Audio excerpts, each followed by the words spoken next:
Hello friends, welcome back to our channel. আজ আমি তোমাদের চিড়ের চানাচুর বানিয়ে দেখাবো। দেখো, এই যে চিড়েগুলো নিয়েছি, সাদা ফাইন চিড়ে নিতে হবে। এরপরে আমি গ্যাস জ্বালিয়ে অন করে দিলাম। এরপরে কড়াইটা বসিয়ে দিলাম। শুকনো কড়াইয়ের মধ্যে কিছু থাকবে না, তেল শুকনো কড়াইয়ে। এরপরে আমি চিড়েগুলোকে এমনি করে ছাড়বো। এই চিড়েগুলোকে এমনি করে দিয়ে তারপরে আমি এগুলো নেড়ে চেড়ে নেব। দেখতে পাচ্ছ ফ্রেন্ডস, কীভাবে চিড়েটাকে ভাজছি। এটা এমনি একদম কম আঁচ রাখবে গ্যাসে, কারণ তলাতে নাহলে লেগে যাবে জোরে দিলে। দেখো, হালকা হালকা করে ভেজে নিচ্ছি। এটা নেড়ে নেওয়ার পরে এটাতে তেল দেওয়া চলবে না, কিন্তু পুরো শুকনো ভাজছি। আর আমি এই যে ওভারনাইট ছোলার ডাল একটু খাবার সোডা দিয়ে ভিজিয়ে রেখেছি। সকালবেলায় দেখো জল ঝরিয়ে রেখে দিয়েছি। আর গোটা মুগটাকে নিয়েও ওভারনাইট একটু খাবার সোডা দিয়ে ভিজিয়ে রেখেছিলাম, ওটাও জল ঝরিয়ে রেখে দিচ্ছি। এবার এইগুলো সব একে একে তেলে ভেজে তুলে নেব। চিড়েটাকে আমি একটা থালায় ঢেলে রেখে দিলাম। এরপরে ওই শুকনো কড়াইয়ের মধ্যে আমি তেল ঢেলে দিচ্ছি।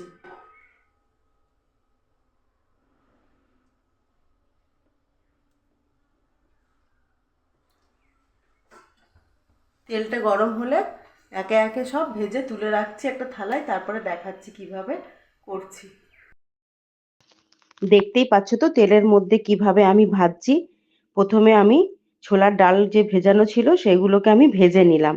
তারপরে আমি বাদাম ভেজে নিয়েছি আর গোটা মুসুরিও ভেজে নিয়েছি।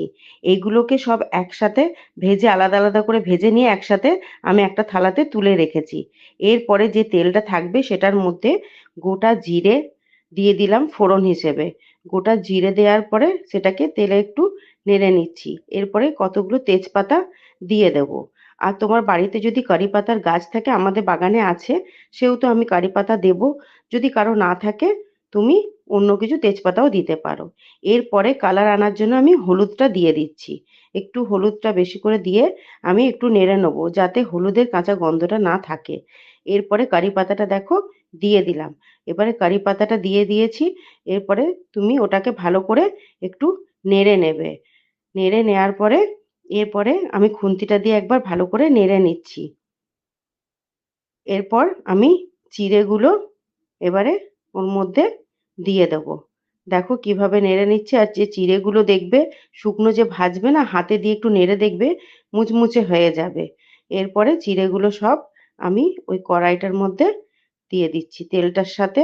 আর ওই হলুদটা যাতে মিক্সড হয় সেরকম আস্তে আস্তে করে নেড়ে নিতে হবে, যাতে পুরো চিড়েটাতে মিক্সড হয়ে যায়। হালকা হালকা করে নেড়ে পুরো চিড়েটাতে কিন্তু মিক্সড করতে হবে। দেখছো তো কিভাবে আমি মিক্সড করছি। দেখো কালারটা পুরো চিড়ের কালারটা পুরো হলুদ একটা ইয়েলো কালারে চলে এসেছে, দেখতে পাচ্ছ তো এটা। এরপরে আমি একটু সাদা নুন দেব। তুমি তোমার পরিমাণ অনুযায়ী নুনটা দেবে, যতটা চিড়ে ভাজবে সে অনুযায়ী নুনটা দেবে।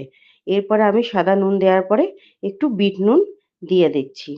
বিট নুন দিয়ে দেব। দেখো, আর এই চিড়েটা ভাজা খেতে আমাদের বাড়িতে প্রত্যেকে ভালোবাসে। এমনকি তুমি একটা কোটোতে রেখে দেওয়ার পরেও তুমি টিফিনেও দিতে পারো। আমার ছেলে স্কুলে যায়, ওকে আমি টিফিনে দিই, ও খুব ভালোভাবে খায়। ভাজা জিরে গুঁড়োও আমি দিয়ে দিলাম। দেখছো, ভাজা জিরে বাড়িতে করে রাখবে আর দিয়ে তুমি ভাজা জিরেটা দিয়ে দেবে। চিনি গুঁড়ো করে রেখেছি, আমি পরিমাণ অনুযায়ী 2 চামচ চিনি দিয়ে দিচ্ছি। ওটার সাথে মিক্সড হবে, মানে নুন মিষ্টিটা যাতে বোঝা যায়। আর কেউ যদি চিনি না খেতে চাও তাহলে চিনি নাও দিতে পারো, কোনো অসুবিধে নেই। তাও ভালো লাগবে, খেতে টেস্টি হবে। এরপরে দেখছো চিনিটা দিয়ে ওইগুলো দিয়ে কিভাবে আমি মিক্সড করে নিচ্ছি। হালকা হালকা করে নেড়ে নেড়ে ওটাকে আমি চিড়েটাকে মিক্সড করলাম। এরপরে আমি চাট মশলা বাড়িতে থাকে, সেই চাট মশলা আমি একটু দিয়ে দিলাম। তাহলে একটু চাট মশলাটা দিলে আলাদা রকম একটু চানাচুরের মতো টেস্ট আসবে। এবার যে ভাজাগুলো ভেজে রেখেছি সেইগুলো আমি সমস্তটা ওই চিড়েটার মধ্যে দিয়ে দিচ্ছি। এরপরে দেখো কিভাবে আমি মিক্সড করে নিচ্ছি। কত সুন্দর, দেখতেও যেমন সুন্দর, খেতেও তেমন সুন্দর একটা চিড়ের চানাচুর তৈরি হয়ে গেল।